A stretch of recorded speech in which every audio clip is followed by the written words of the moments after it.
ស្រងហើយស្រងំជាច្រើនណាយខែឆ្នាំជាច្រើនណាយខែឆ្នាំអើយដែលបងហើយនឹកស្រីដៃអូនហើយធ្លាប់ព្រមណាបងរំហើយស្គរដីថាចែណាយឆ្នាំថ្មីអោស្រីរំហើយកំសាន្តទៅទៅទៅទៅទៅទៅទៅអោបងលួញហើយសំលិនអោបងប្រឹងហើយឈោស្មានឃើញស្រងហើយពុំបានឃើញស្រងហើយពុំបានចោលភ្នែកហើយមើលបងមើលអងហើយទាំងគេណាគេមើលហើយម្ដងម្ដងស្រងាំហើយមើលបងអើយមើលហើយមើលទៀតទៅទៅទៅទៅទៅទៅទៅ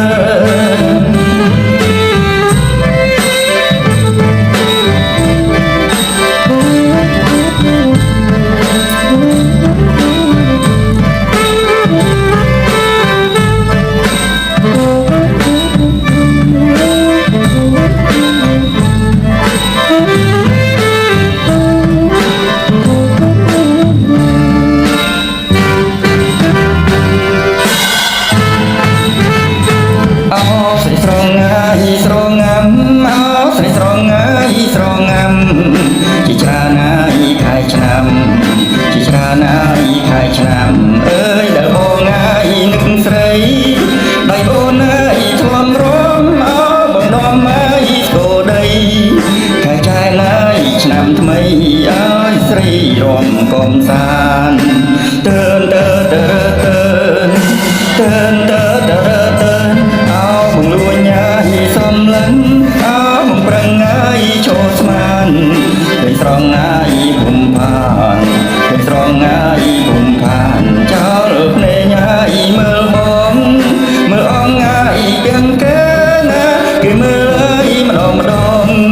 ស្រងាំហើយមើលបងអើយមើលហើយមើលទៀតទៅទៅទៅទៅទៅទៅជំរាបសួរបងប្អូនទាំងអស់គ្នាថ្ងៃនេះលោកសាមានប្រូម៉ូសិនដើម្បីអបអរសាទរកម្មវិធីបុណ្យប្រពៃណីចូលឆ្នាំថ្មីរបស់យើងខាងមុខនេះគឺចាប់ពីថ្ងៃទី15មីនានេះទៅយើងមានប្រូម៉ូសិន3សម្រាប់បងប្អូនចាទី1គឺបងប្អូនជាវកាបូបម៉ូដដែលក៏បានប្រភេទណាក៏បានចាបែបនេះក៏បានចាបងប្អូនបែបនេះក៏បានចាគ្រប់ប្រភេទទាំងអស់គឺបងប្អូននឹងទទួលបានស្រោមដាក់ដបទឹកមួយចាស្រោមដាក់ដបទឹកមួយក៏ជាអនុស្សាវរីយ៍ចាពីខែអនុស្សាចាដែលស្រោមដាក់ដបទឹកនេះគឺយើងប្រើងាយស្រួលណាស់បងប្អូនវាអាចការពារដបទឹករបស់យើងបានពីបាក់តេរីឬកូវីដចាបងប្អូនចាប្រូម៉ូសិនទី2បងប្អូនប្រូម៉ូសិនទី2គឺបងប្អូនជាស្រោមដបទឹកមួយថែមជូនបូនេះមួយចាថែមជូនបូនេះមួយដើម្បីបងប្អូនយកទៅប្រើសម្រាប់ទ្រាប់ជាមួយនឹងដៃខ្សែកែវនេះក៏បានជាមួយនឹងបងប្អូនអាចយកទៅចងជាបូលម្អសក់ក៏បានជាបូលម្អកាបូបក៏បានចាបងប្អូនចំណែកប្រូម៉ូសិនទី3គឺកាន់តែពិសេសណាបងប្អូនជាពិសេសមែនតើតាក់ទងជាមួយនឹងខ្សែយូកាកាហ្វេរបស់យើងគឺបើបងប្អូនជា100ខ្សែស្មើនឹង1ដុំបងប្អូននឹងទទួលបានខ្សែយូកាកាហ្វេនេះមួយបាច់គឺចំនួន10ទាំងអស់គឺ110ខ្សែចាបងប្អូនចាហើយកាន់តែពិសេសជាងនឹងទៅទៀត